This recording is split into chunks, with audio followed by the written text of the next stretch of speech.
Hello, friends. Happy Friday. How is everyone doing tonight? I hope you're doing well. It's great, beautiful Friday today. Mainly because the work week is over, but also because I get to spend some time with you folks. This has been one of those Fridays that just really drug out for various reasons, but all is good now. So let's just make sure we're on, and hopefully you guys can. Yeah, okay. Sorry. Didn't have the time that I normally like to take to set up, so I had to check a few things there.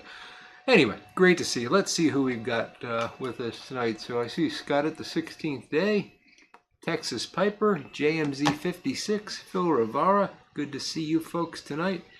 Signalman Tony from Rhode Island. Hello to you, sir. Clarence Wood, Oktoberfest 1974, Jeffrey Feinberg. Doug Owen. Hello, Doug. Fantastic. Nice crowd already. So I am smoking my Matches Memorial Friday Savinelli with Haunted Bookshop, as is the tradition. And tonight, I'm drinking water. It's just been such a long day that I thought if I have an adult beverage tonight, I'm probably not going to make it to the end of the show. I will fall asleep. So we're just going to be going with water tonight, which is fine. Name that pipe. How are you tonight, Michael Case?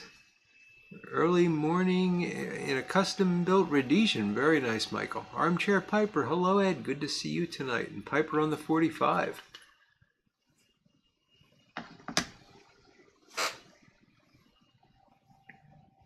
Little Fat Morgan. How's it going, Todd? Texas Piper's got H&H Burley Flake and a Friday Savinelli. Nice. One of my favorite of the H&H line.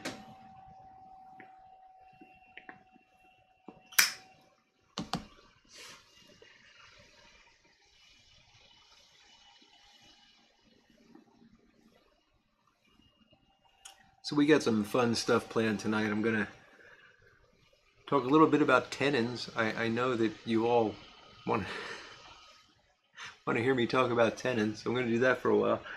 And I'm going to possibly try some new tobacco, so we'll see how it goes. Bona Piper, hello Christian. Great to see you, buddy.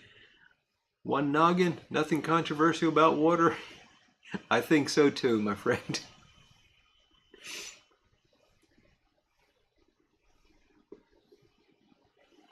But you never know these days.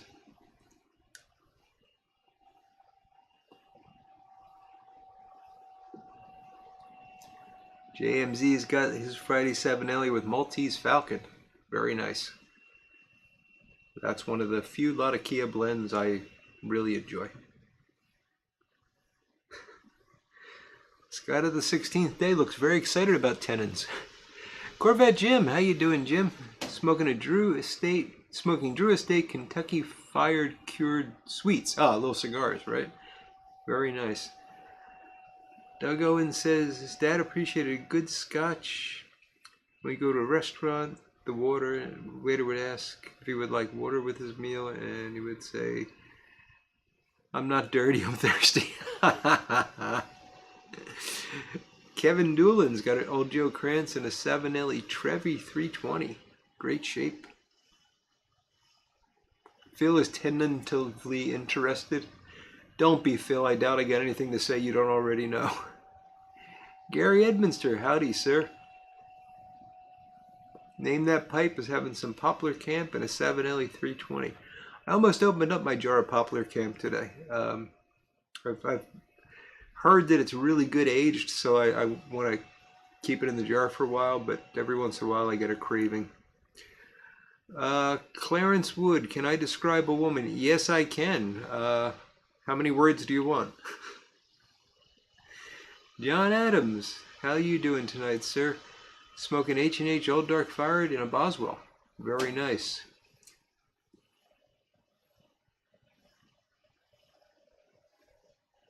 The Smooth Piper, how you doing, Peter? Good to see you tonight. Scott at the 16th day has got some black twist in a Calabrese Bulldog. Very good. And Gary has got a Quorum Havana Maduro. A lot of good leaf being burnt tonight.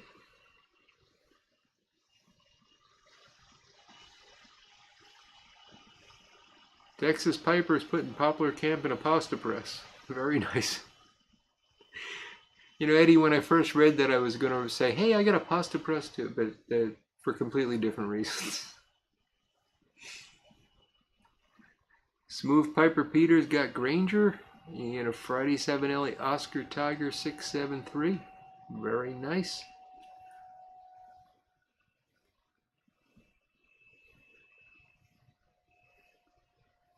Zippo765, hello there.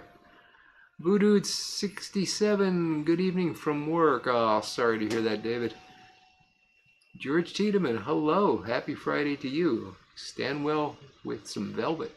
Good deal. And Zippo's got some Drexel 6 in SMS Meerschaum Bulldog.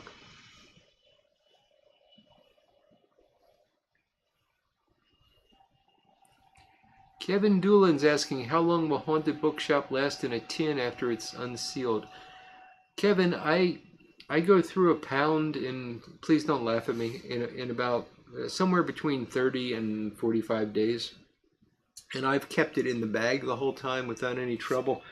I usually just keep it in one of these repurposed Carter Hall tubs. No trouble at all. It's pretty dry to begin with, so I don't think it's going to dry out more quickly, but other folks might want to weigh in. Timber Drifter's got Haunted Bookshop in an English billiard. Nice. And good to see you, Timber Drifter. Artie's Place, how you doing, Art? And Burley Nut Bob. All is well here, Burley Nut Bob. Oh, well, glad we can at least do that, Voodoo.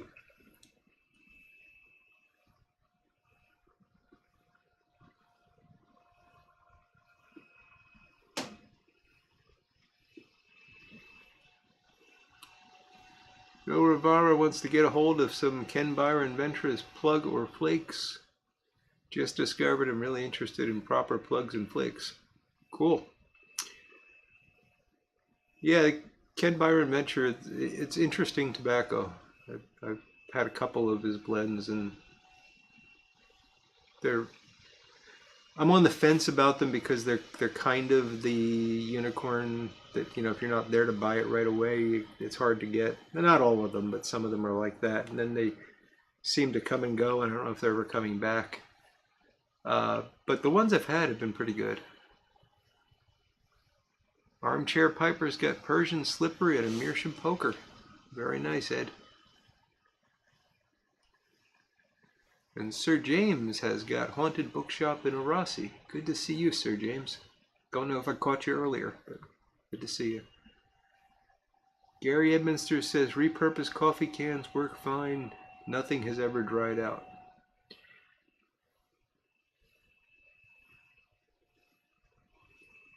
Yornik, hello. Good to see you tonight.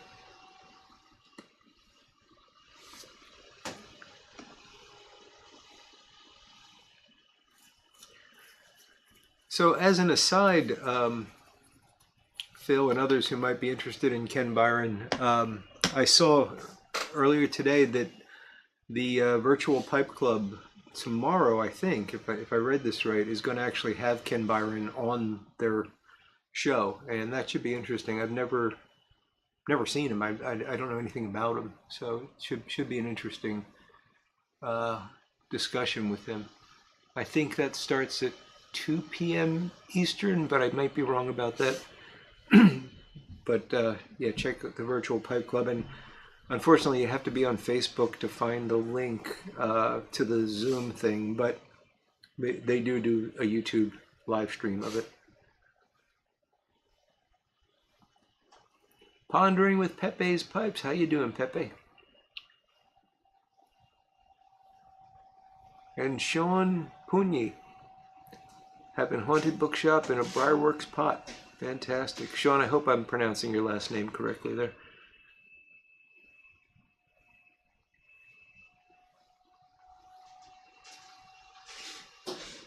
Phil, I will try to remember to put a link after the show tonight down below to the Virtual Pipe Club YouTube stream.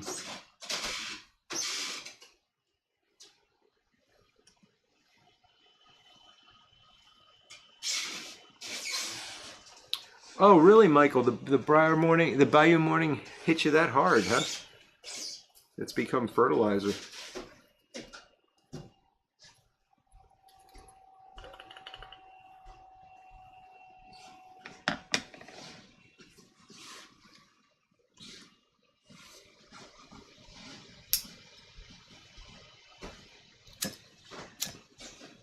Doing fine, Pepe.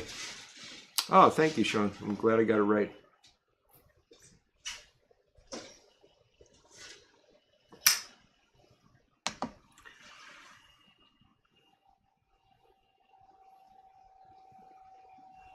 Oh, okay, Eddie. I must have misread it then. It was last week's Virtual Pipe Club. Okay. So then you don't have to tune in at 2 o'clock. You can watch the replay. I'll again try to find a link for that and put it down below. I doubt he's going to be on again. I just probably saw the old what do they call that, notification.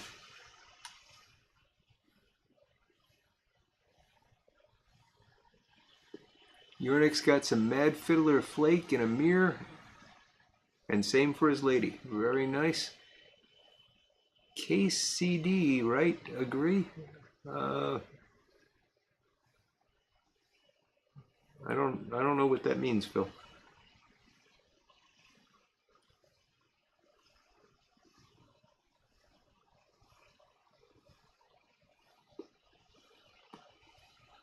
Pepe, if you're asking me, I am back to work. I'm actually commuting into work 3 or 4 times a week now. And all's going well. Boris the Piper. Hello there, Boris. Kevin Doolin. Bayou Morning does have a healthy dose of Perique. Yes. I like it.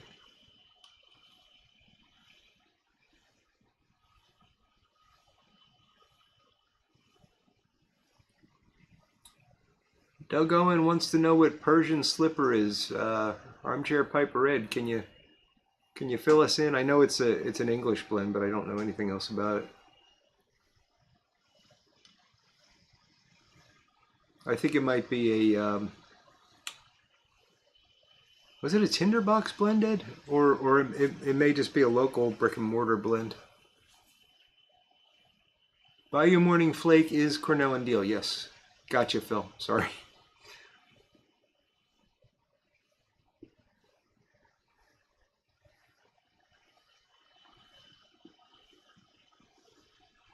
Oh, it's a Watch City English. Thank you, Ed.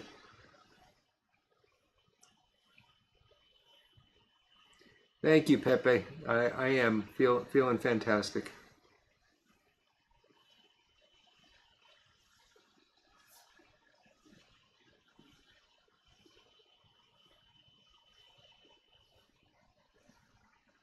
Bayou is a swamp that thinks it's a river.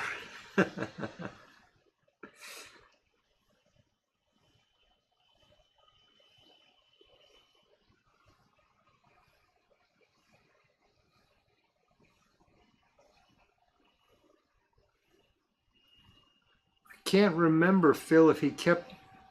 I know he saved the donnel, but I can't remember if he kept that in the slipper or if he kept his tobacco in the slipper. We got both Ed and Doug are Sherlockians. They might be able to, or someone else might remember. Oh, Corvette Jim had some haunted bookshop at Muletown. Glad you enjoyed it there, Jim.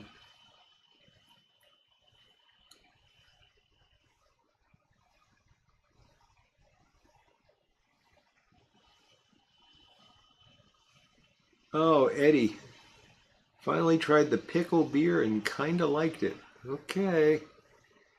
John Adams is asking, what's everyone's favorite dark-fired Kentucky blend? I don't think I have a favorite dark-fired Kentucky blend.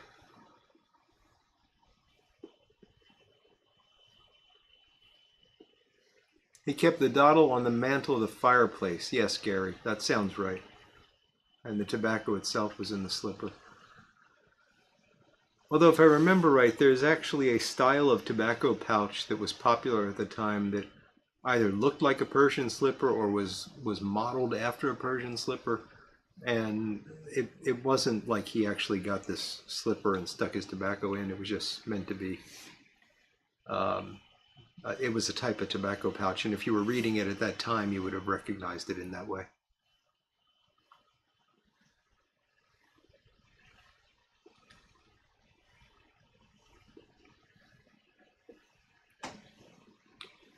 Codger Jim's got some Lane RLP6 and a Rossi. Sounds good, Jim. And Kevin Doolan's enjoying C&D Night Train. Yeah, that's a good blend. Right, Booted. I think it was a tobacco pouch.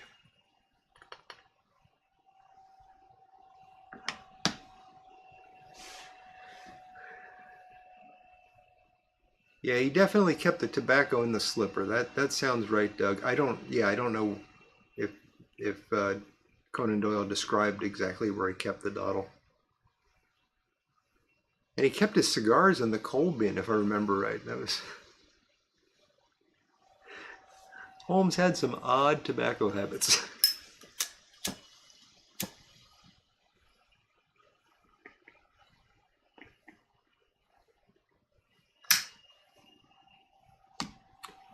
MT8. Very good to see you tonight. Good evening. The real slipper in the Holmes Museum in London, according to Michael Case.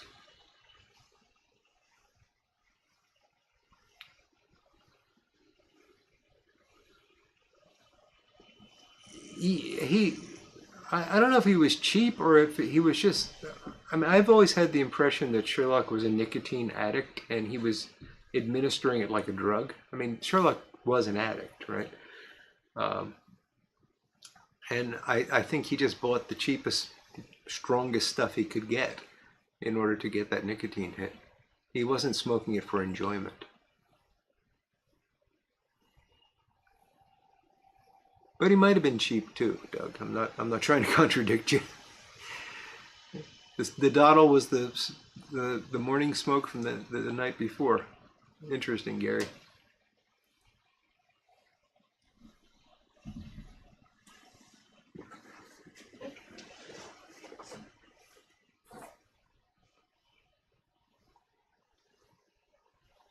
Yeah, I don't need tobacco that bad, Eddie.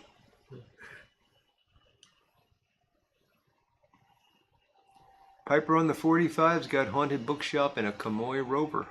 Pot. Nice.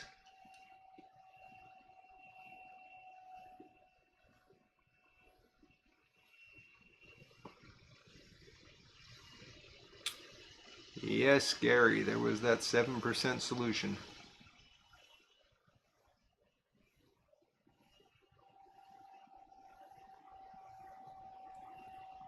He had his problems, Phil. Ochoita, how you doing, buddy? Glad you can join us tonight. He's smoking opening night in a Savinelli 127. Very cool. And Pepe says he's got a Persian slipper ashtray from his mom. It's perfect for holding pipes, not so much ashing. Well, I actually have an ashtray for holding pipes as well, Pepe. When I'm upstairs, I don't use an ashtray for the ashes. I actually put them in a small mason jar and put the lid on it so that it doesn't smell up the room too much. But the ashtray's there to hold the pipes.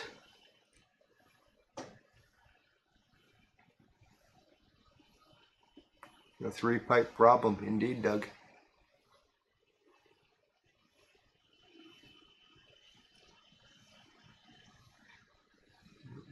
Yes, Yornik, he smokes cigars and cigarettes.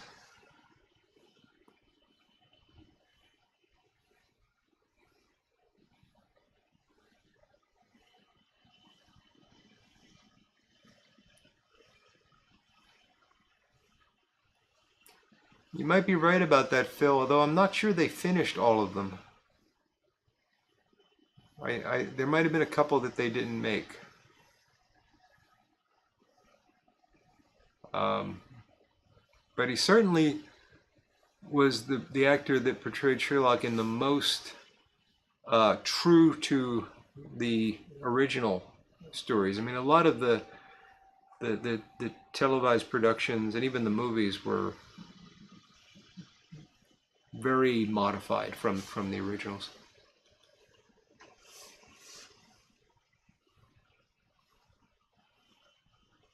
Pepe's got lane 1Q and a 6-inch clay. Jose Cavendish, how you doing tonight? Holmes didn't dawdle with his dawdle, smoked the next day. Gotcha, Michael.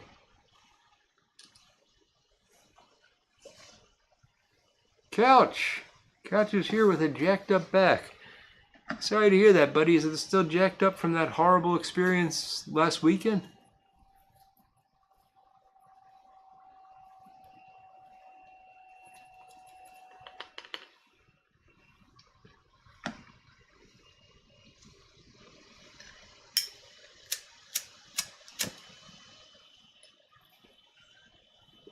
Yeah, that's what I remembered, Armchair Piper. He died before they could complete all of them, or got very sick and they had to stop. And Doug is saying that in one of the Rathbone movies, Sherlock digs into a Persian slipper. Crow of Death, Dressed to Kill, or House of Fear. One of those.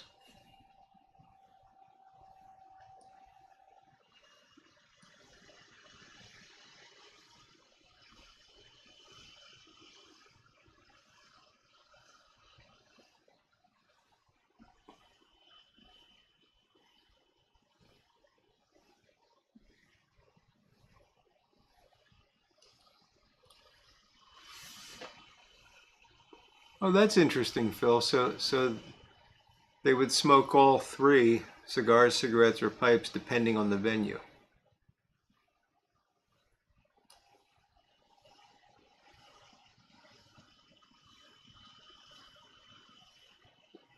Oh, Couch, I'm sorry to hear that, buddy.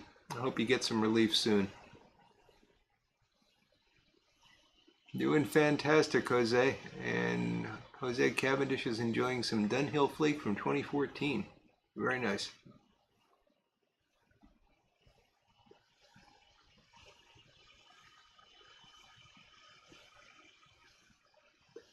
Oh, really, Couch?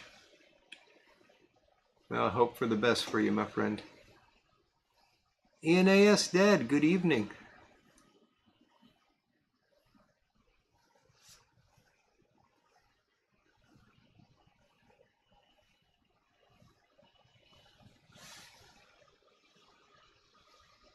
JMZ says that it was House of Fear that the Persian slipper was dipped into. That wasn't proper English, but you know what I'm talking about. And Gary seconding House of Fear.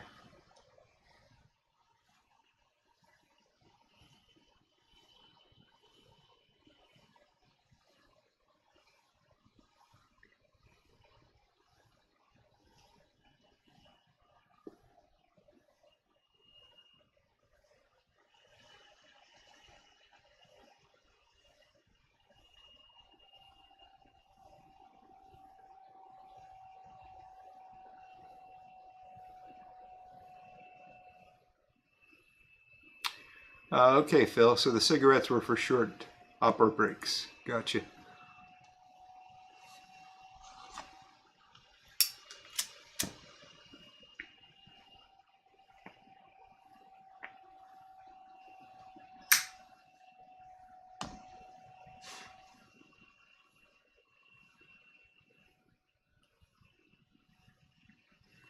Oh, that's fantastic, ENAS Dad. Got his filtration system working and he's smoking inside the house. Just in time for spring.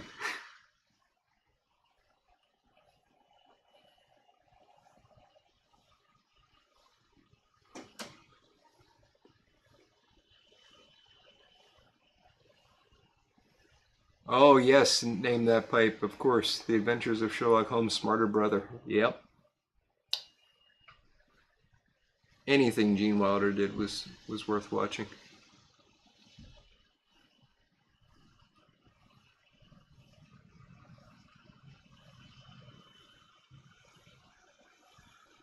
Over a pipe. How you doing, my friend? And Tim Fournier. Good to see you tonight, Tim.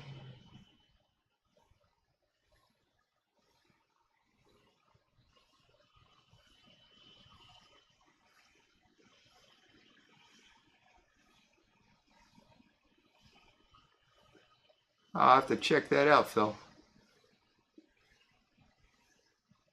Summer is brutal. Yeah, good point. Air conditioning is nice.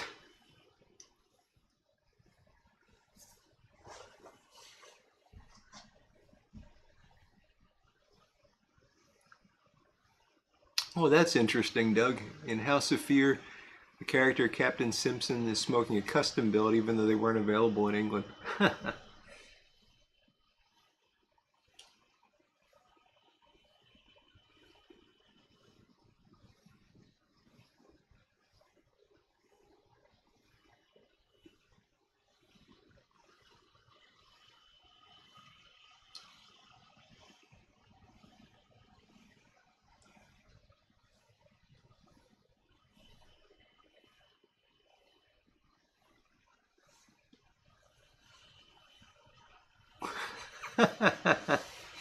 The timber drifter's up on the smoking etiquette.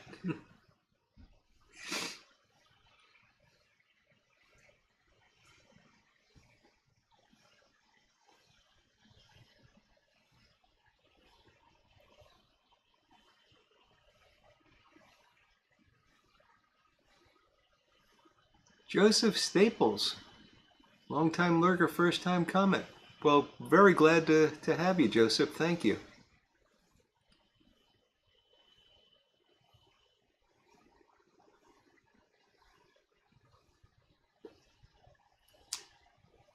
Inspector Magritte. Yes, Jose. That's one that I've been wanting to see for a long time. I hear Rowan Atkinson is amazing in that. You know, it's completely unlike anything we know him from, um, and I just have never gotten around to watching it.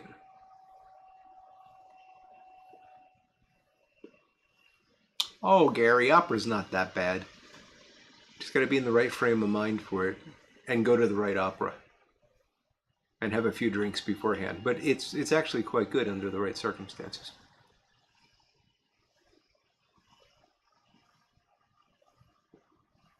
That's crazy, Phil. Yeah, we've had up and down weather too. I mean, we've gone from the 70s down to the 30s again.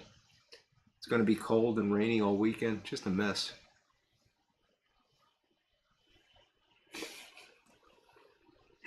Kevin's got a parlor without walls.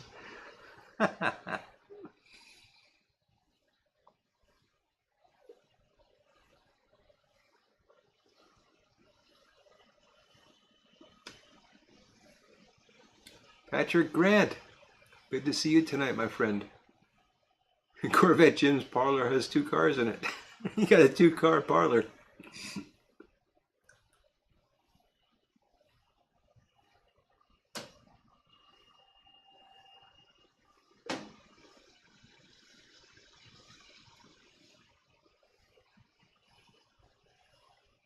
Don't blow your pipe ash on someone else's feet while wearing flip-flops.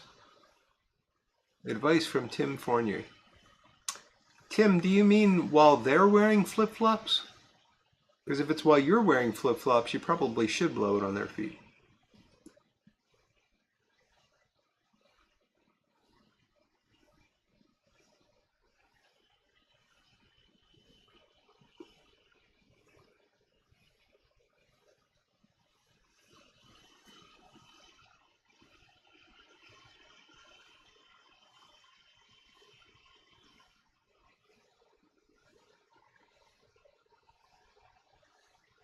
Really, Phil? That's interesting.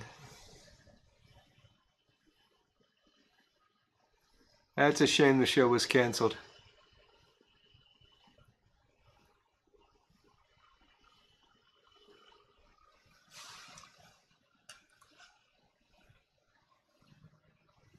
Depends on what type of parlor, Doug. You know, they've got bedding parlors and massage parlors and gambling parlors.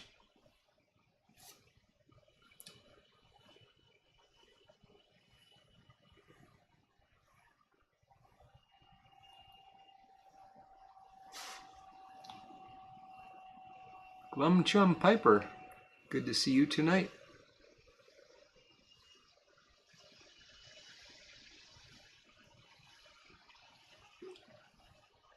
Oh, was that Rowan Atkinson in Wisteria Lodge? Or was it the Devil's Foot? I don't know, Michael. But I didn't realize that was Atkinson.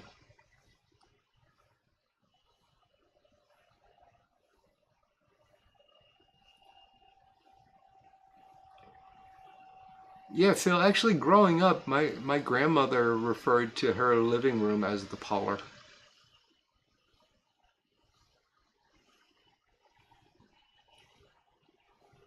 Boule pipes? No, Ian Dad, I don't think I've ever come across those. Doesn't sound familiar.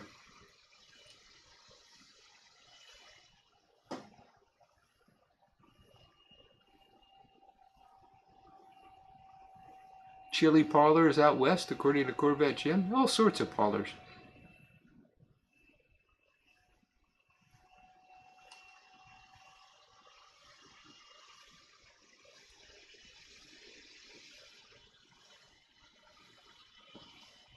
Okay, Phil. Hope it goes well. Eric, the blue-collar pipe smoker, saying good evening in the Alfred Hitchcock voice. Great to see you, Eric. How's the little stinker? And Pirate Fog 333. Okay, we'll ignore you, Robbie.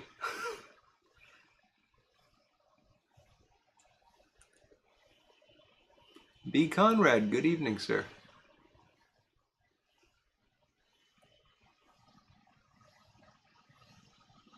Got a nice crowd forming. So I thought it might be interesting to talk a little bit about some pipe stuff tonight. And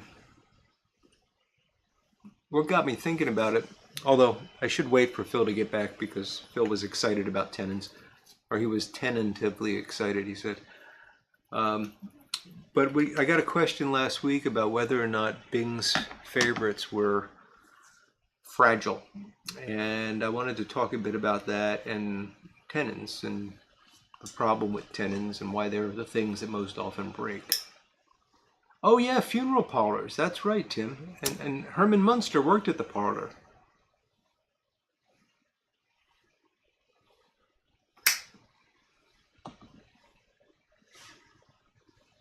Oh, sorry, Robbie. Things are going by so quickly, it's hard for me to catch everybody. But I'm glad you said hi.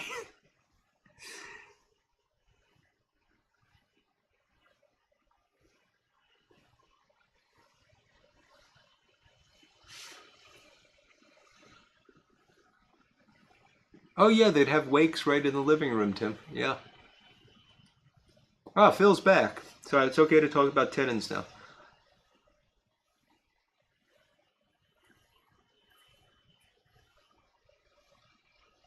Not fragile until you break it.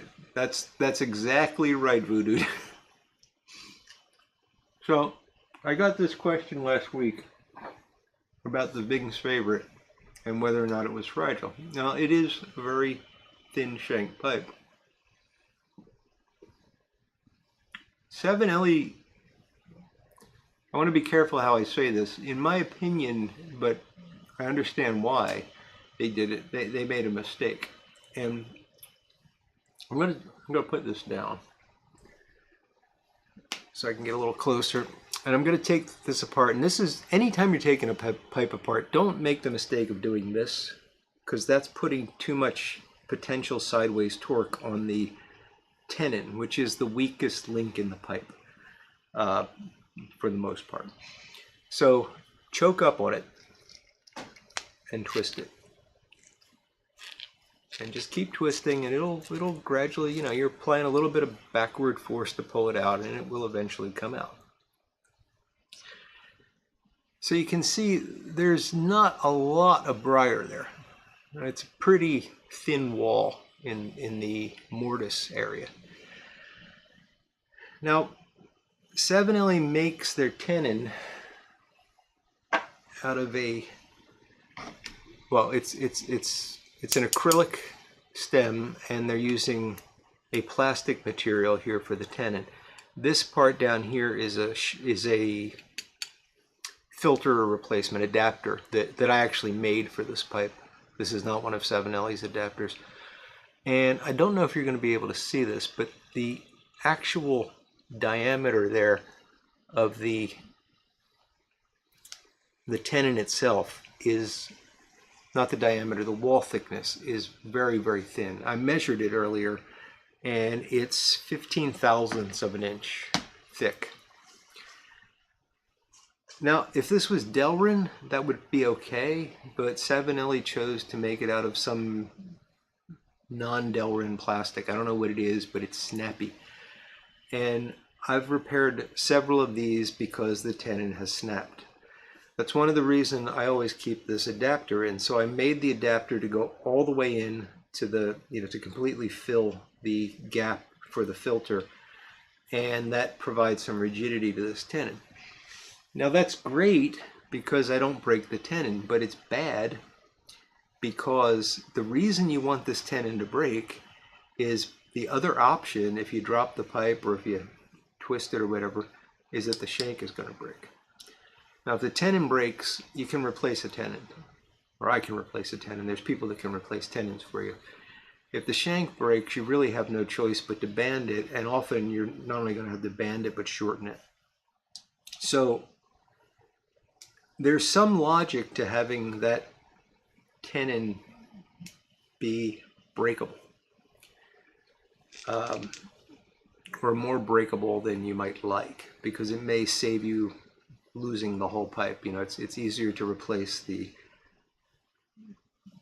tenon than to have to get a band put on, and it just changes the aesthetics of the pipe.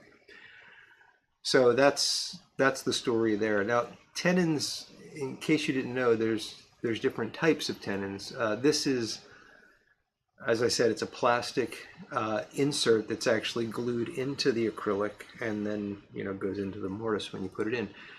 The other common type is what's called an integral tenon, where it's actually cut from the same material. It's all one piece. And that's what I really prefer for vulcanite, ebonite, brindle, Cumberland stems is to have an integral tenon, because those things are fairly tough. They're not going to snap easily, but they'll still break more easily than the briar. So that actually works out well. The Delrin tenons, I only use them on acrylic, and the reason I use them on acrylic is that the acrylic is very snappy and is prone to break. So you're going to have a longer life if for the stem and the shank, or for the stem and the tenon, if you don't use an integral tenon on acrylic, but instead use a Delrin insert. I don't know why folks like Delrin inserts on ebonite or whatever you want to call it, ebonite, Cumberland, brindle. I don't know of a good reason to use a Delrin tenon other than it's easy. You can have one drill size and one tenon size, and you don't have to worry about sizing it. So that's kind of one of the things that I wanted to mention about tenons. And I got another point I wanted to make, but let's see if anybody cares.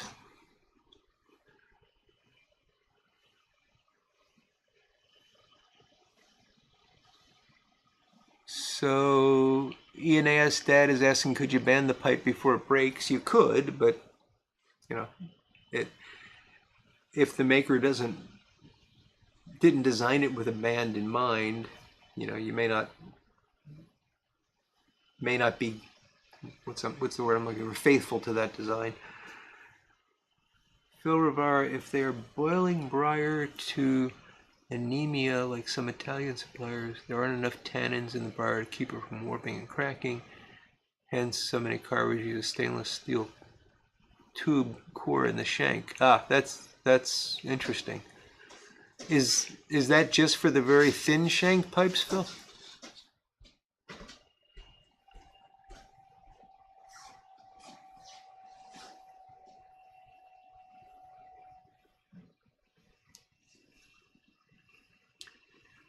Yeah, Michael, that's and that's another thing. I mean, one of the reasons I don't like to do filter conversions is that if the pipe wasn't designed to hold a filter, you probably shouldn't be putting a filter in it. And the filter, it thins out that tenon. If you have to drill out the mortise, it's going to thin out the briar in the mortise as well, and it just is ultimately a recipe for disaster. Now, this pipe, in my opinion, should have never had a filter in it. That's just crazy to try to put a filter into that thin shank, but Savinelli did it.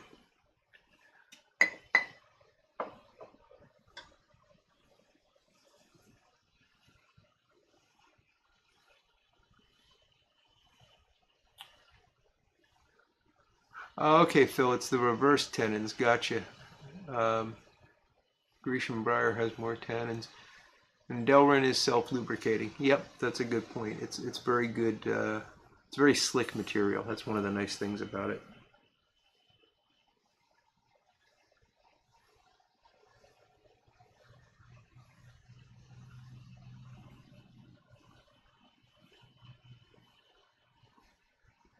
Gotcha, Phil. Thank you. So the other bit of tenon trivia that I thought I'd share. This might be useful for someone, and this is something I knew. It just took me forever to get around to doing it. So this is an Irish second. So these were Peterson's seconds. They sold them under the brand Irish seconds. This is actually one of the first pipes I bought. This might be the. So this is one of the first pipes I bought that wasn't a drugstore pipe, wasn't a Dr. Greylow. This might be the second pipe I bought that had a tinderbox, and it's actually the Irish seconds were unfinished. So this is actually raw briar, and that's just the way it has oxidized over the years to get that nice reddish brown color. So I like this pipe a lot. I don't smoke many bent pipes, but this one, I've got a history with it, and I just really enjoy it. It is a second, so the stems were not well crafted, weren't great material. You can see the oxidation on that, which is partly because I don't take care of it, but also partly because it's not high quality ebonite. And this is a smaller one. It's kind of a sister to this one. This pipe is at least 30 years old. I've had it for 30 years. This one I've had for about 20 years. And yeah, I love them. They're great pipes. Irish seconds, this is when Peterson had really good quality control. And I honestly, other than a couple of very small fills, I might be able to show you one. Yeah, there's one right in there somewhere. But that's the only thing I can find. There's nothing structurally wrong with them. So, great pipes. Now the problem is they both gurgle terribly, and always have. And I'm not a wet smoker. I don't usually have problems with this, even with bent pipes. But the way they make these is they use a completely flat end to the tenon. I don't know if you're going to be able to catch that, but there's no there's no chamfer there. And because this doesn't seal to the bottom, which it shouldn't, that creates a space for condensation and gurgling. So after 30 years, about 2 weeks ago, I went ahead and put a chamfer on this one. And hopefully you can see that. And I was really amazed. It has completely stopped that gurgling problem. So just something to think about, if you've got a pipe that's smoking wet, that's gurgling on you, take a look at the end of the tenon. It might be as simple as just getting a little, like a conical burr for a Dremel tool or something like that, and just, very carefully carving out that little depression in there. Because this one, I mean, it was really bad. I smoked it a lot, but it wasn't a fun pipe to smoke because I'd constantly be trying to get a pipe cleaner down. And by the way, it doesn't pass a pipe cleaner very well. Or, back in the old days, I'd be doing this thing to try to clear the juice out of it. And now there's no problem at all with it. So thought you'd enjoy hearing about that.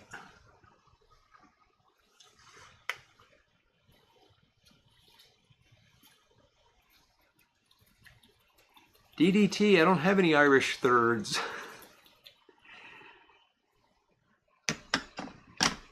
Yeah, I agree, Voodoo. The quality has not been what it should be.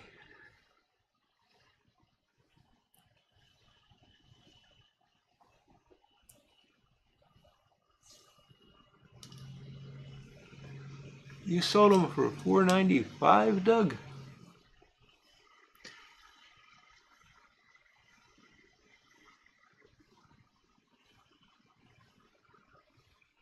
Wow, I think I paid like $20 for that pipe, which would have been late 80s, early 90s.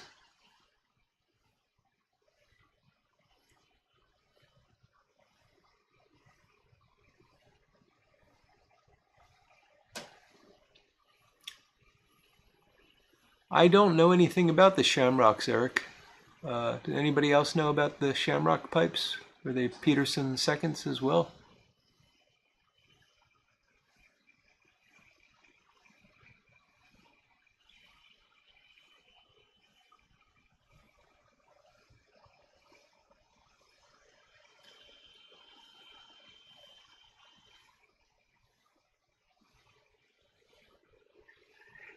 Yeah, as Phil points out, it depends on the pipe design. So there could be other problems that may not be the source to all gurgling, the solution to all gurgling. But you're not going to hurt anything by putting that little chamfer on there, so it's worth a try. The other things to think about is the dimensions of the airway in the shank as well as in the stem. Are they matched well? Sometimes if you open the airway up a little bit, it helps, but that's a bit more advanced. Yeah, Phil, I've heard people say it's from drool, and it's not. You're absolutely right, because you'd have to drool a lot.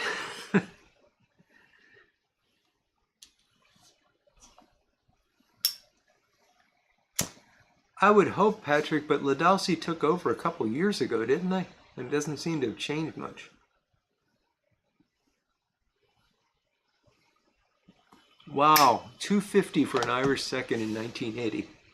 That's amazing.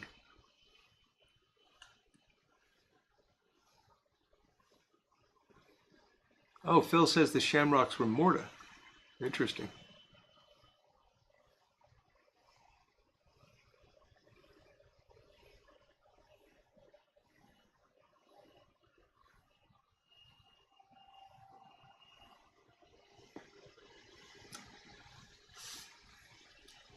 Stan Kettrell, good to see you. You're not late, you're just in time.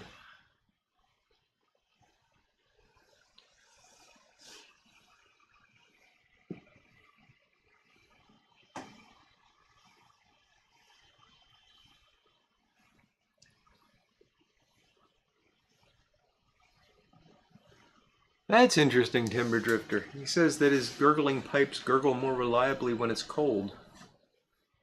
More opportunity for condensation, I guess.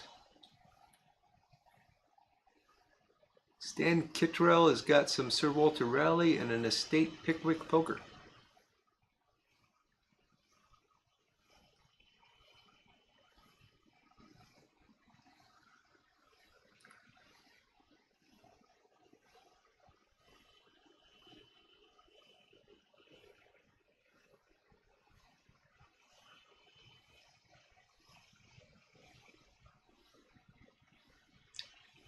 I don't know, Eddie. Texas Piper's asking if bent pipes are prone to gurgle no matter what. I mean, they're probably more prone to gurgle, but I've got some bents that don't gurgle at all.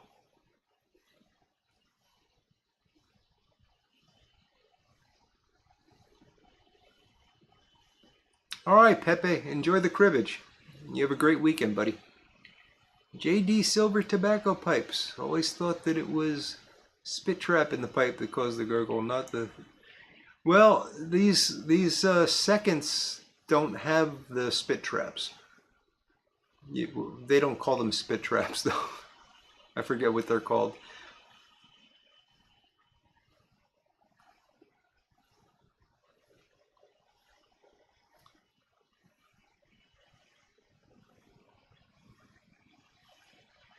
Name that pipe, that makes sense. If you dry the tobacco a bit, you won't get as much condensation because there won't be as much moisture.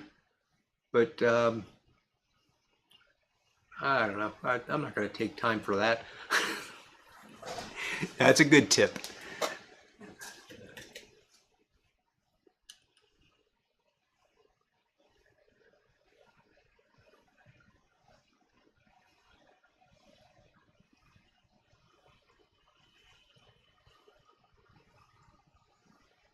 Right, JD Silver. That not all bends have a trap. That's true. It's the Peterson system pipes that have them. Thank you, Michael. Plumber kit.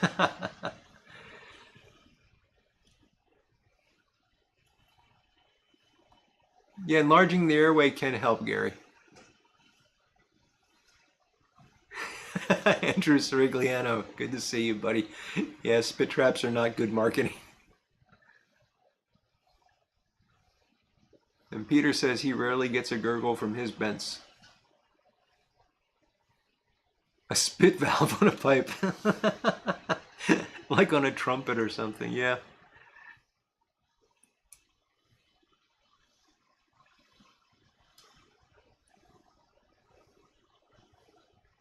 Doug, I think the misalignment can have a lot to do with it. It doesn't take much. I mean, anything in the airway that's going to give you turbulence is going to allow the moisture to spin out, and it's going to accumulate. Ah, Stan, Stan and Pungo Breyer are the same person? Good to know.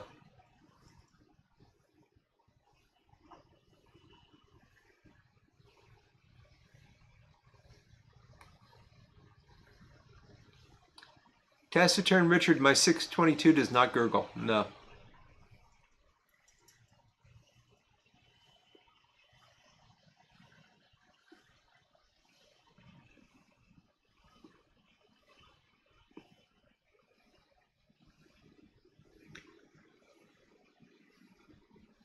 Oh, Voodoo, I've lost track. I don't know what is better if you don't smoke Haunted Bookshop, but I bet the same thing is better if you don't drink Yingling.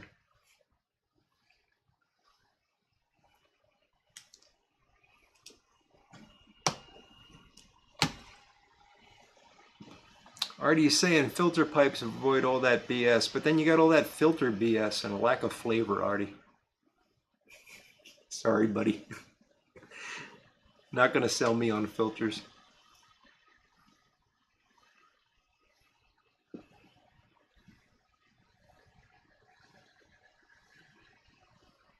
It could be the drilling, Eddie. If it doesn't pass a pipe cleaner, it's not aligned.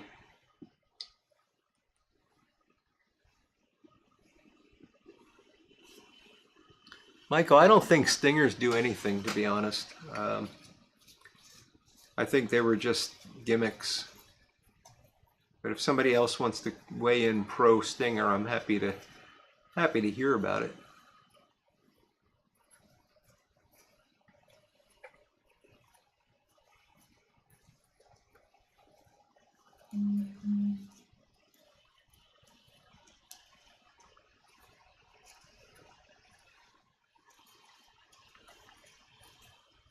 Well, I am done with this pipe, and now I got to decide.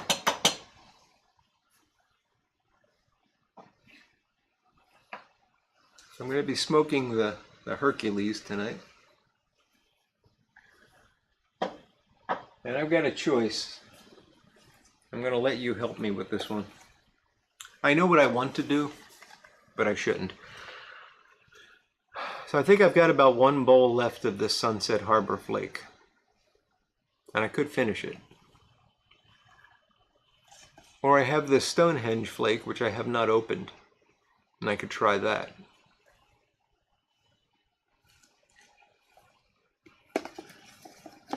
Let me know what you think. Ah, the gurgling. Gotcha, voodooed.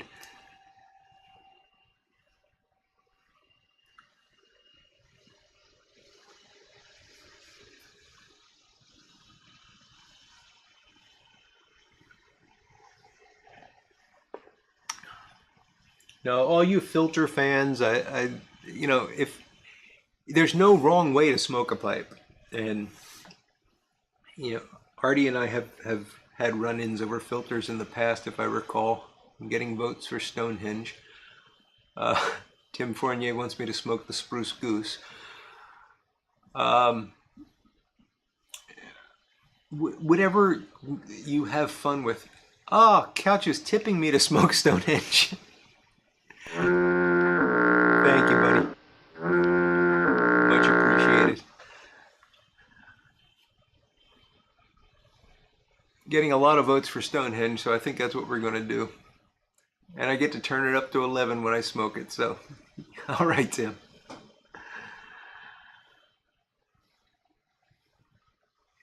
Yeah, Zippo, that's the way I feel about the Sunset Harbor flake, although I kind of felt it was tiresome the first time I tried it, but, you know, having powered through a whole tin of it, almost, yeah. It's not bad. You know, it's fine tobacco, but I'm not disappointed that I don't have a bunch of people voting for it. So anyway, to go back to filters, if filters make you happy, if that's how you get enjoyment out of pipe smoking, use filters. You know, don't listen to me. I'm just a guy. And that's true of anything in pipe smoking. There is no right or wrong answer to it. If it works for you, it's the right thing to do. Hey, that rhymed. Might write a little song later. All right, let's open up this Stonehenge flake. I'm a little afraid of this because of my fear of lakelands, but I've been assured that it's not very lakelandy. Bacon old-fashioned for 50. No, no. Funny, Kevin, but I ain't doing it. That's a good point, Ed. If the bottom of the bowl is below the airway, that can definitely be a problem. You can collect moisture down there, and yeah. All right, let's open this up and see what we've got here.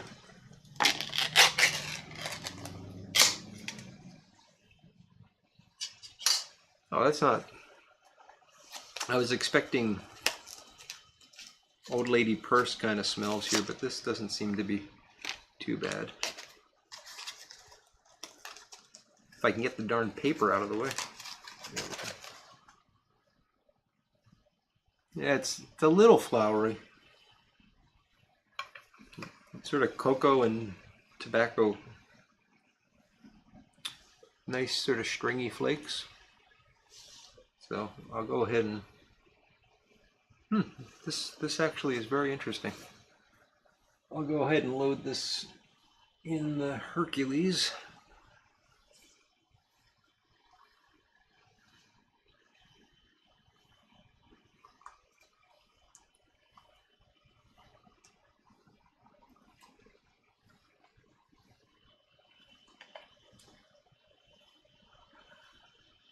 Well, Artie, it might, I agree with you, but it might also be that you never notice that bitter taste. You know, people's tastes are different. I don't think I ever got a bitter taste from pipe tobacco and had to get used to it. But it's, you know, if you smoke a pipe without a filter, it's because you enjoy smoking a pipe without a filter. It's that simple. And if you smoke it with a filter, it's because you enjoy smoking with a filter, and it's that simple. It doesn't matter. But it doesn't stop me from trying to tease people about it, and I'm sorry, I shouldn't do that.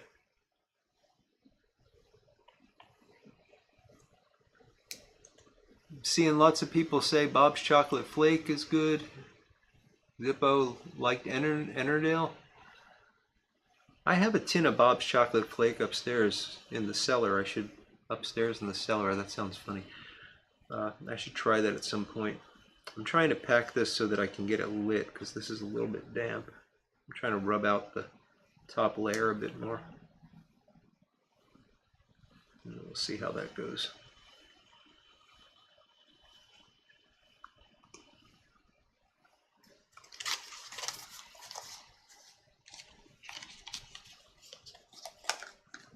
I hate these things.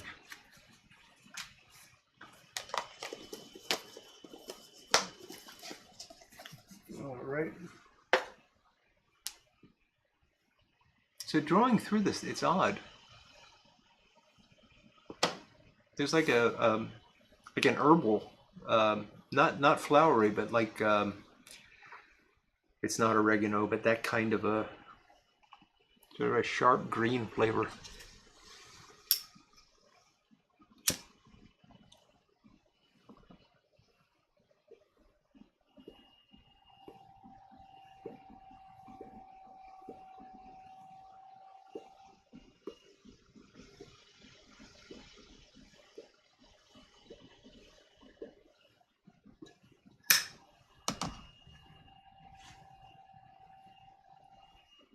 You know, a lot of that sharpness on the first light.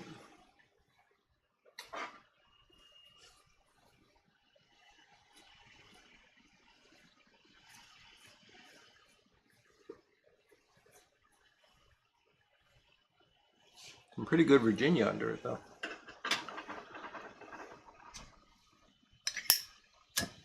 Herbal. Thank you, Phil.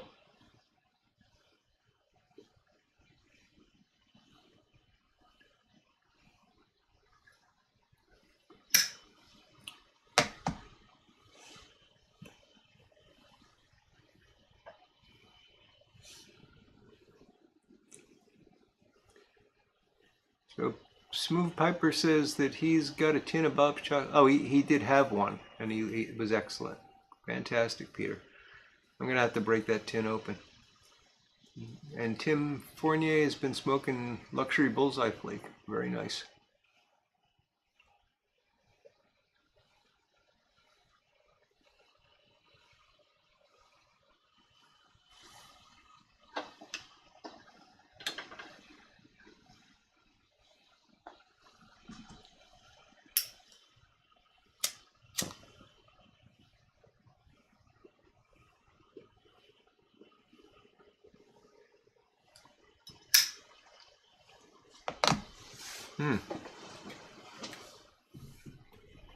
That is good. Once that initial flavor of the topping burned off, this really is very nice Virginia. What's in this? Ah, it's the wrong tin.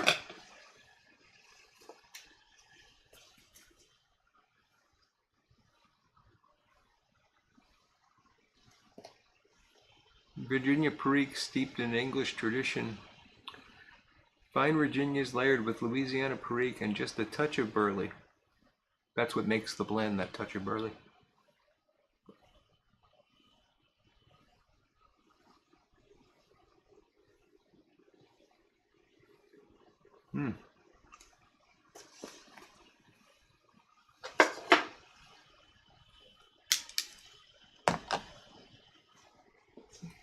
If you like that that hay-like Virginia flavor, it's really got that.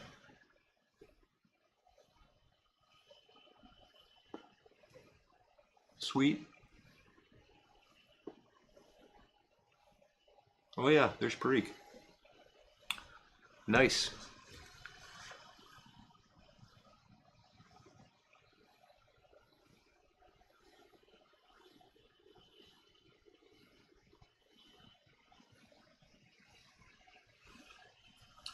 Timber Drifter says he's going to wait for summer because it's great summer smoke. I can see that, Timber Drifter. Yeah, this would be nice in the summer.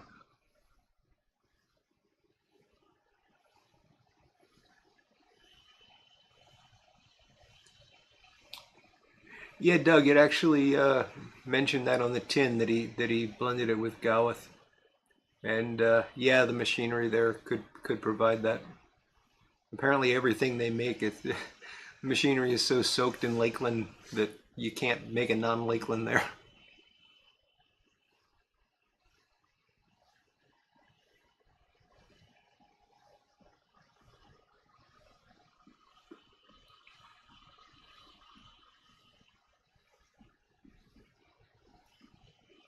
Ocho Ita saying it could benefit from some age, and I think that's true. It's got a little bit of a sharp tartness to it, but probably bright Virginia.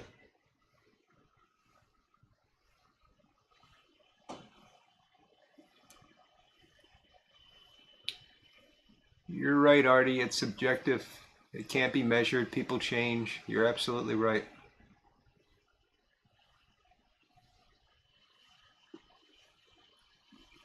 Jeffrey, are you voting for Sunset Harbor Flake? I've already started the Stonehenge, buddy.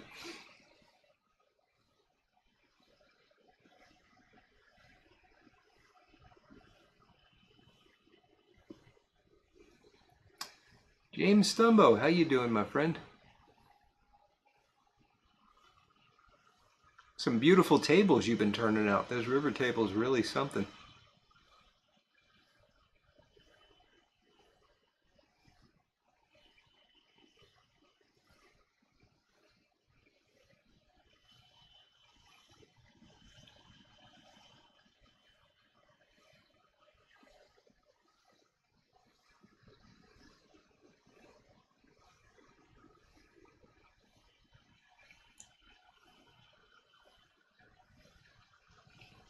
No problem, Jeffrey.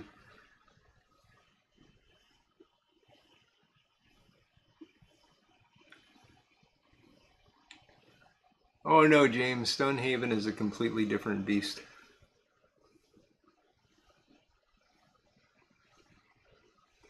Big Country Briar, how you doing tonight, Cole?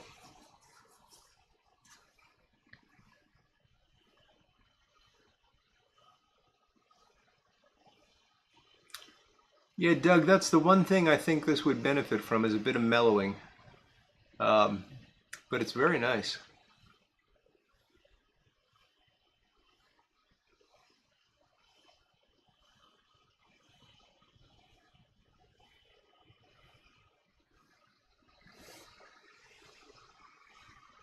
Dio Lagudis, Gawith and Hargreth, Virginia is supposed to be African grown, possibly Cameroon.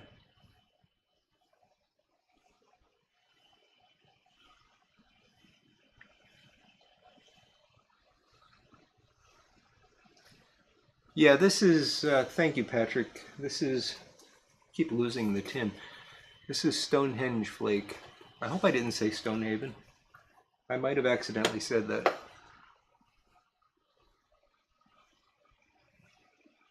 Yeah, James, those tables are really cool. I don't know if you guys have seen this. And by the way, I talked last week about the resin class that I was going to go to. I decided not to go because I'm not going to do it. And you know, it was just a curiosity, and I didn't feel like driving all the way up to Allentown for it. So I didn't go.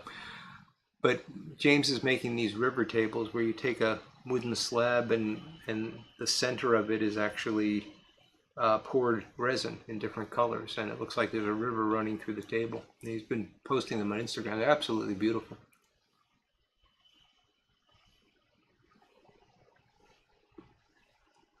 Oh, Cole, did you just tune in to make us all feel bad? Watching fireworks on the beach in the Dominican smoking a Cuban cigar? He's doing pretty darn well. Good for you, buddy.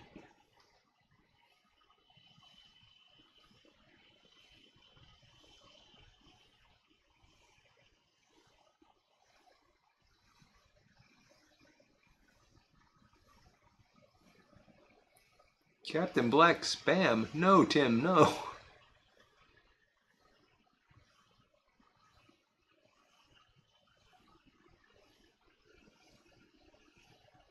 Yeah, he does do awesome work, Patrick.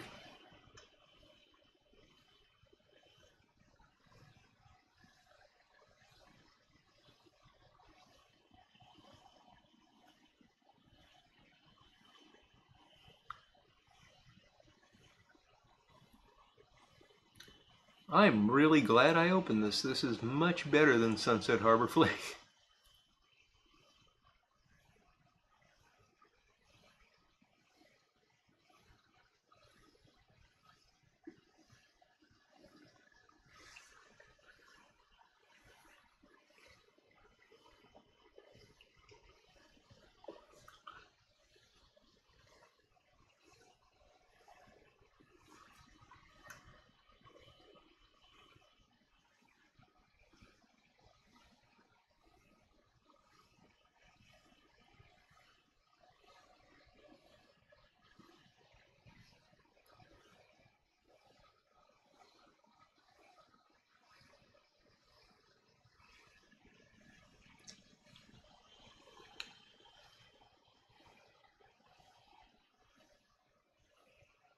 Yeah, Stan Kitchell jackknife plug is very good stuff.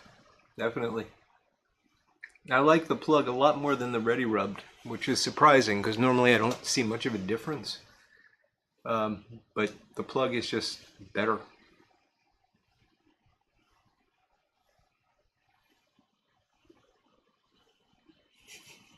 Captain Black spam and pineapple.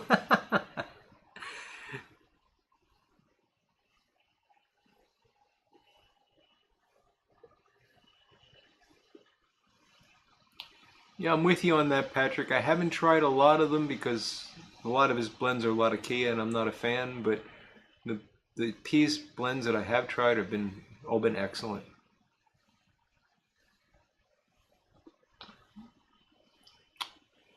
No, Tim, you did not steer me wrong at all. This is definitely worth turning up to an 11.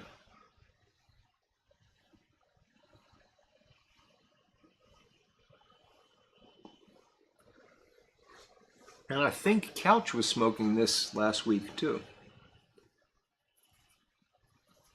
There must be something in the air.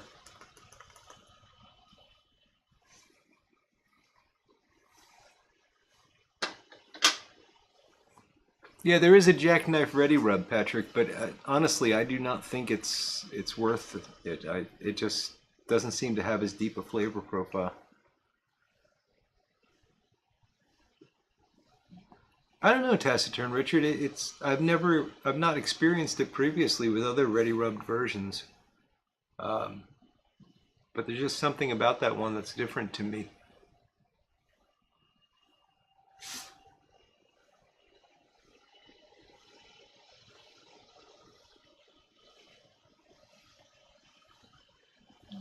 Yes, Progress Piper. Triple Play is a good one too.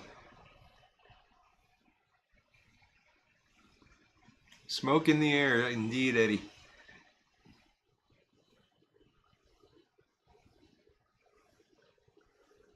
Really, Cole, the cigars are cheaper in the States? That's surprising.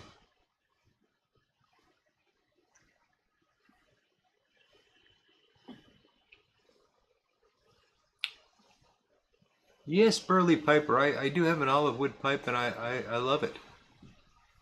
They go really well with Burley for some reason. But yeah, very good. Carl, olive wood piper, is the guy I bought mine from. He makes really nice olive wood pipes.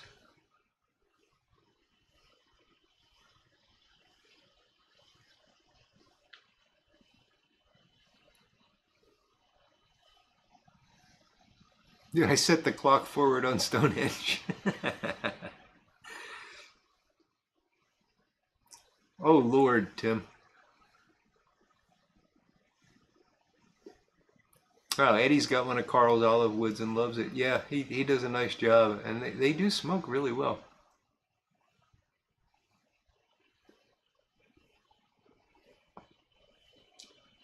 Yeah, Zippo, Cornell and Deal seems to have sort of redefined the flake, and it's fine. You know, if it's good tobacco, I don't care. But uh, most of their flakes are actually crumble cakes.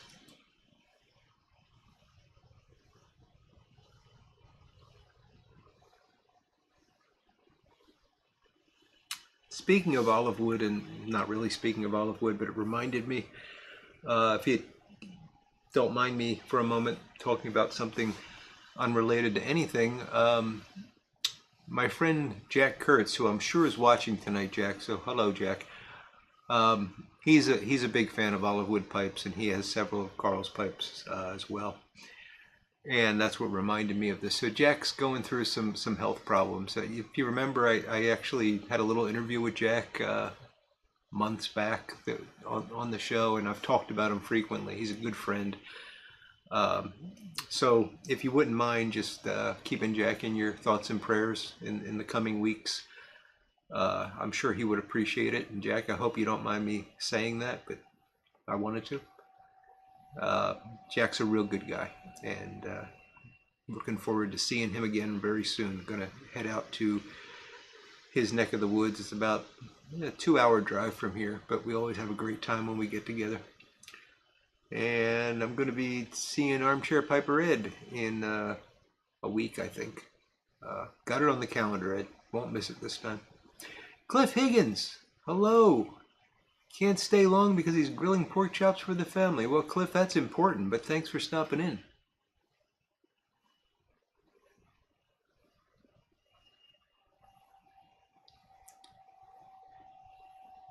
That's another way to look at it, Phil. Shortcuts in marketing, for sure.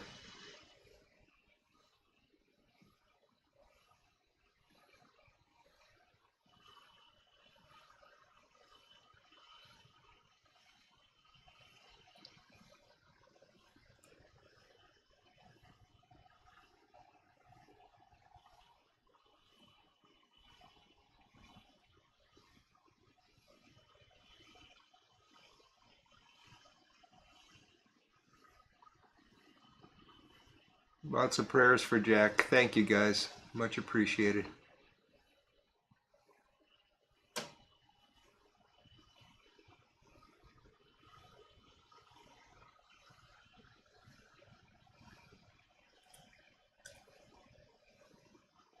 I do have a Brylon pipe stand, and no thank you.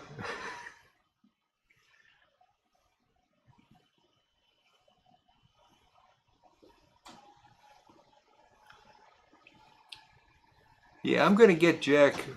He doesn't want to do a live stream, and that's fine. But I would like to sit down with him and just record an interview, because he's such an interesting guy and he's had an amazing life, and I think you all be very interested in it.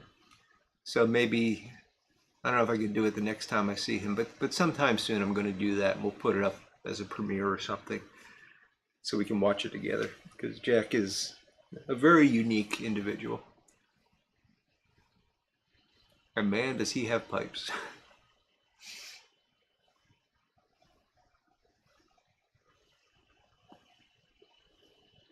And he smokes them all.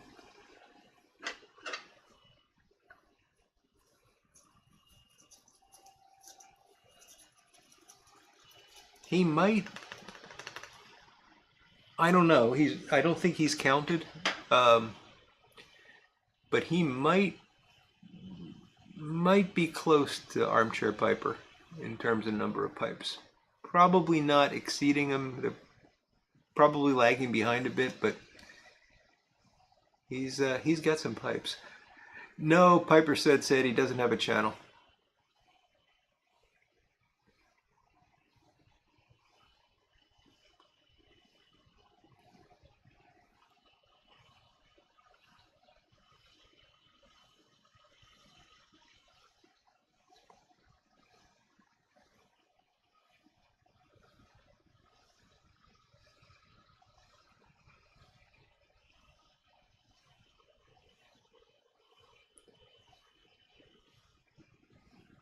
Yeah, Phil, it's an important distinction there. It's not the blenders, it's the marketing folks that are treating us to all these limited releases and everything else, and increasing the speed of production so that we don't get proper flakes, we get crumble cakes, etc.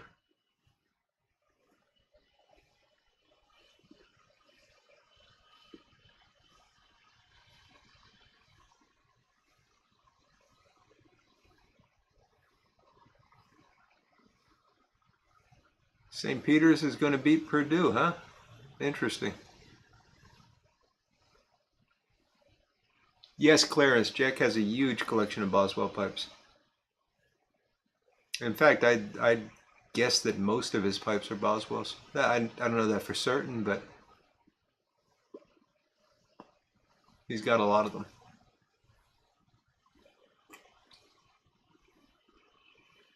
And we had two made together that were sister pipes, if you're allowed to say that. Um, and he gave me one of his Boswells, which I really treasure.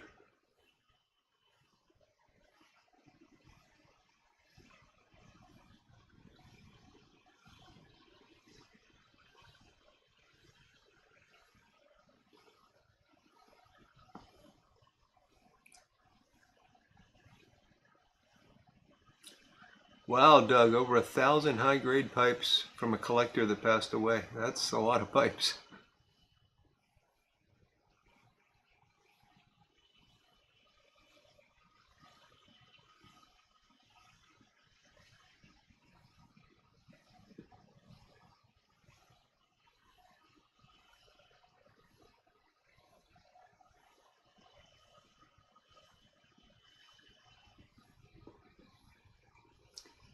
Gary, if you really want them, they put up their new pipes on Monday nights on the web page, Boswell's, and you can order them online if you're into that sort of thing.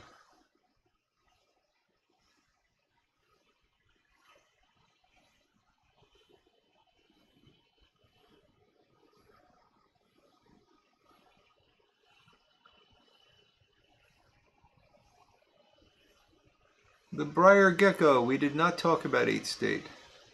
You kind of stalled and you passed. Not sure how it stalled, but I passed too. JD Silver Tobacco Pipes, thank you very much for joining us. You have a great weekend, buddy.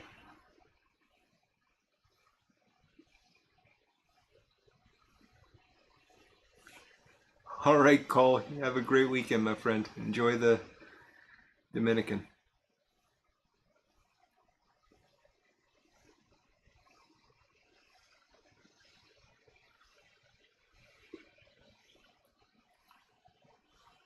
Yeah, the 8th State Burley is still available. I have a tin of it that was given to me by Brad, Pipes and Kayaks, that I haven't opened.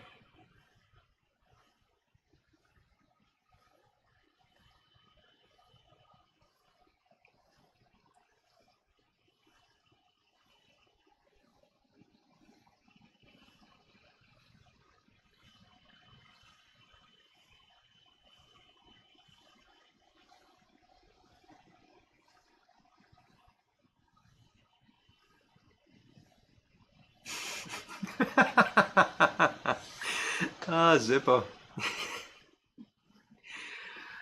I will never understand that pound brick thing. I just don't get it.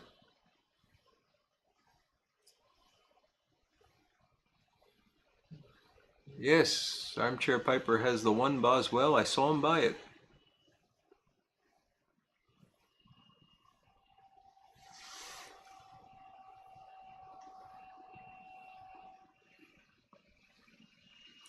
In addition to being nice and flavorful, this is actually slow burning, which is nice.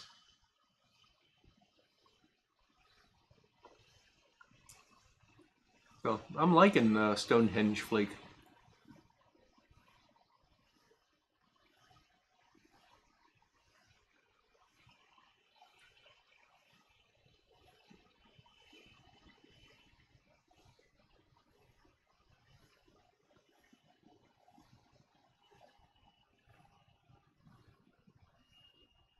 St. Peter's just won against Purdue, according to Armchair Piper.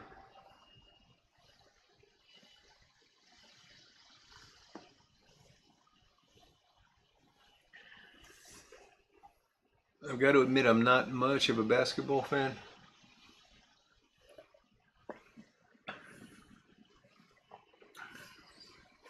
I used to watch the NBA back before things got nuts. Haven't watched it in years.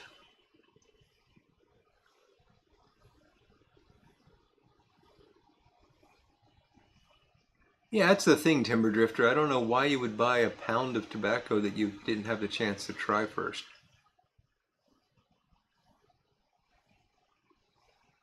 But it's sold out, you know? It's sold out. I got the email the night before, and I just wanted to see what the price was because I was thinking, why would anybody buy a 1 pound brick? And I went to look, and it was sold out. So it sold out like in the morning, the next morning. So overnight, it was gone.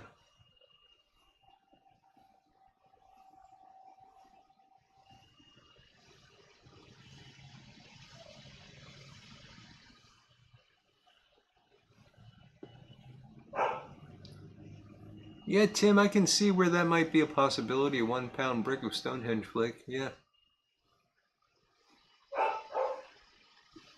So the Briar Gecko says that at least it was good, the folklore. So that's good to know.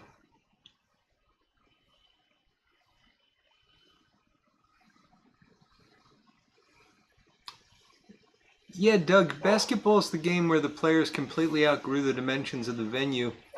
And it's also the game where the rules seem to stop being important at some point, and that's where I got confused by it all. And I'm not a fan, so I don't want to comment too much on it because I'm probably wrong. But it just seemed like traveling doesn't seem to be an issue anymore. No, Piper said that was a one and done experiment, and I've just decided to smoke the cube cut burley on its own because it didn't really seem to do much.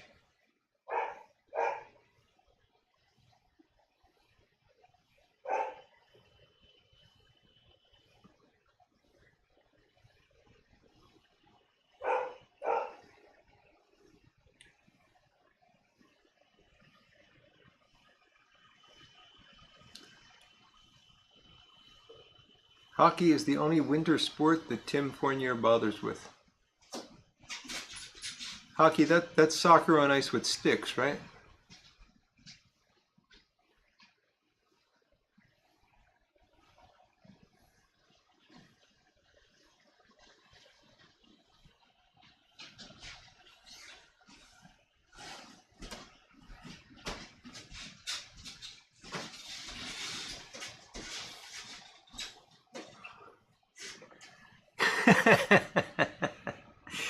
Yeah, Yornik, that would make it an interesting game.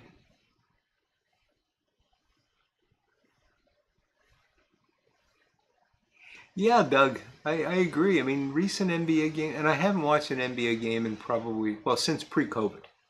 Um, I was really enjoying watching the Sixers leading up to COVID, but then everything went nuts. But yeah, fouls. I don't know. They would call fouls, and I would have no idea why. It was very strange for me because I hadn't watched it in a long time. I used to watch it a bit when I was like in high school around that time. Uh, Strange game. Pound of Windjammer wouldn't be a bad thing either, Briar Gecko. Texas Piper, the cube cut burley on its own is fine. I mean, it's like an over-the-counter codger blend, but without any casing. So yeah, quite good. I recommend trying it if you're into burley.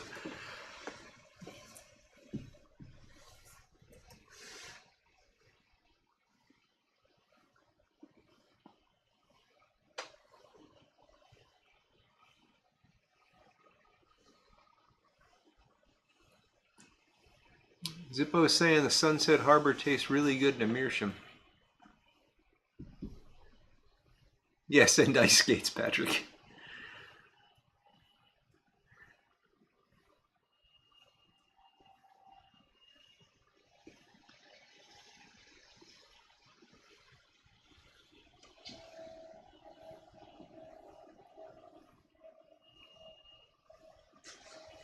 Seeing a lot of folks defending hockey, and I'm all for it. I made the comparison to soccer to make hockey fans irate. Not because I'm a soccer fan. I can't stand soccer.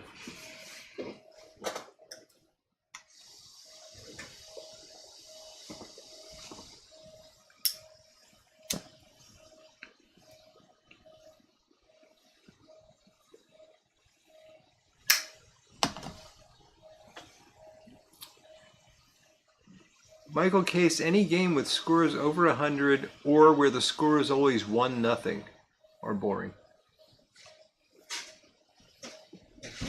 Roller derby is an excellent sport, Corvette Jim.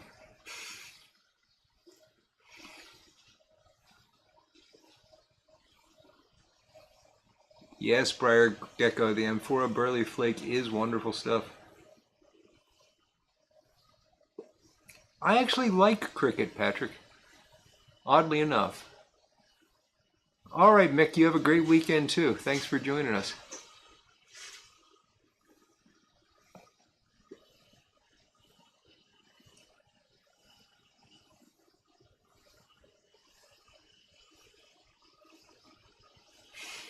Easy to get the puckheads a chirping. That's funny, Zippo.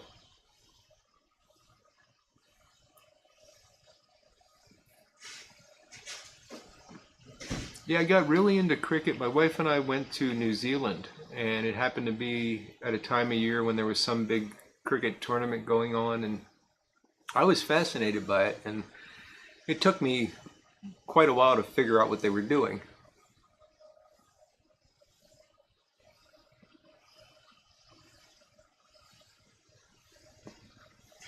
Luke Reisner, you missed a lot, buddy.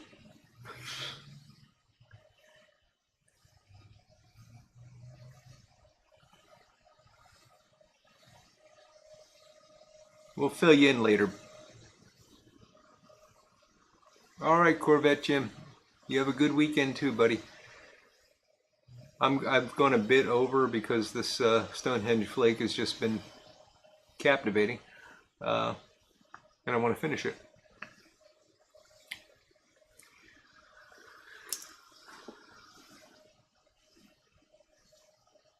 DDT, Highland games are fantastic. Throwing telephone poles, if that's not a sport, nothing is. I agree.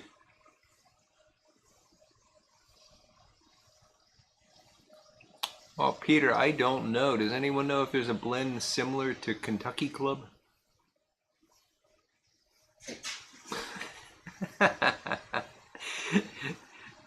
Stan Kittrell, hockey is like mixed martial arts combat golf with a net.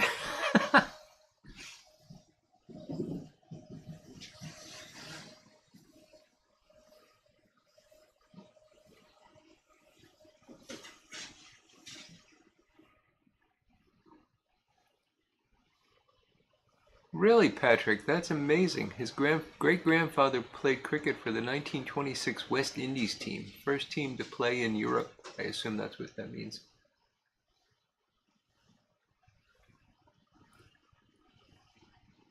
Never watched sumo, Yornik. England, gotcha. Gotcha, Patrick. Come on, Claude Guns Dam. Love some Stonehenge flake. Is that... Are you drooling or... Okay, you're drooling. Couldn't tell from without my glasses if you were drooling or vomiting, which are very different. Good to see you, Mike.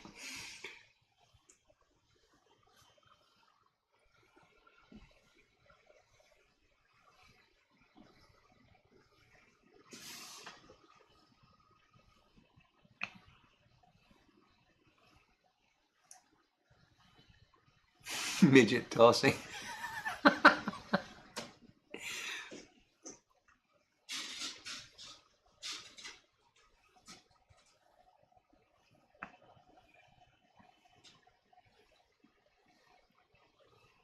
Doug is saying that Gawath and Hogarth, Burley and Bright might be similar to Kentucky Club.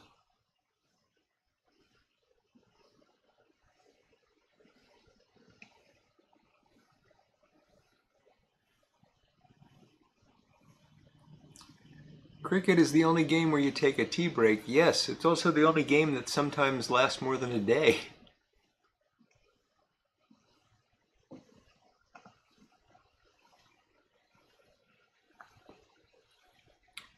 Name that pipe. I just haven't watched enough rugby to know.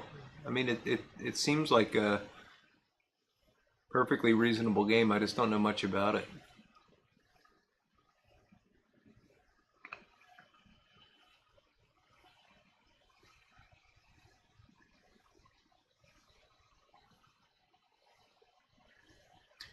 Yeah, Andrew, it is amazing how quickly Boswell sells out. I mean, we went there just after Christmas. I think it was December 30th. And the store was empty. I mean, it was amazing how vacant the shelves were. And that's good. You know, it shows you that pipe smoking is still thriving.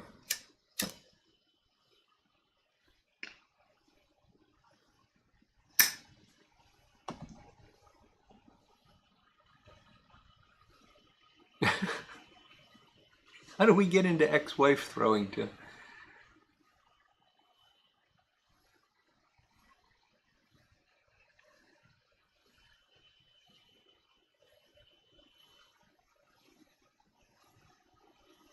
Mumbly Peg. I haven't heard of that in a long time, Timber Drifter. Oh, they don't have the multi-day matches anymore. Oh, that's a shame, Patrick.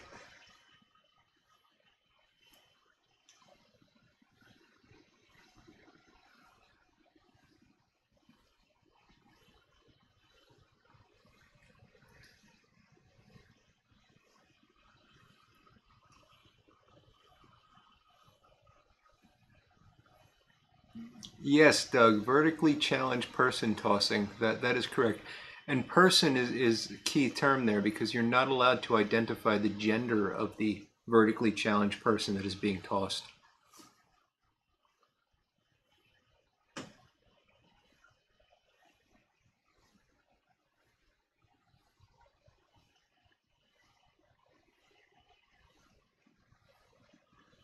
Drop Bear Woodworks. How you doing, Glenn?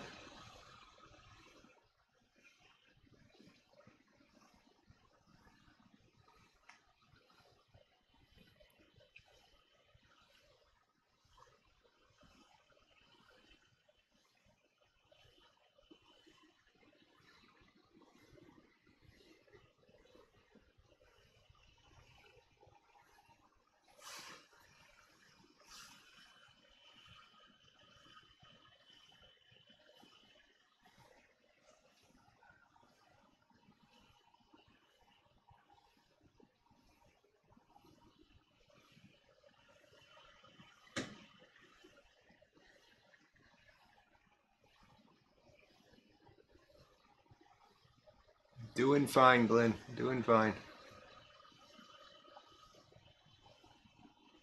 Stan Kittrell, thank you for joining us, buddy. You have a good weekend. This is still going strong, but I better wind down. We're quite a bit over.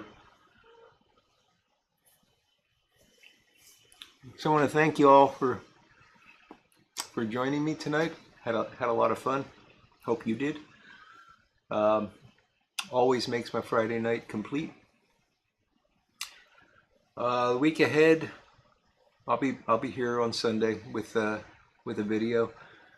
As anybody that follows me knows, the Wednesdays have been very hit and miss lately, more miss than anything. So look for me on Sunday, and we'll definitely be back next week with another one of these. So guys, thank you all. Have a great weekend and a good night, and we'll see you again soon. Bye now.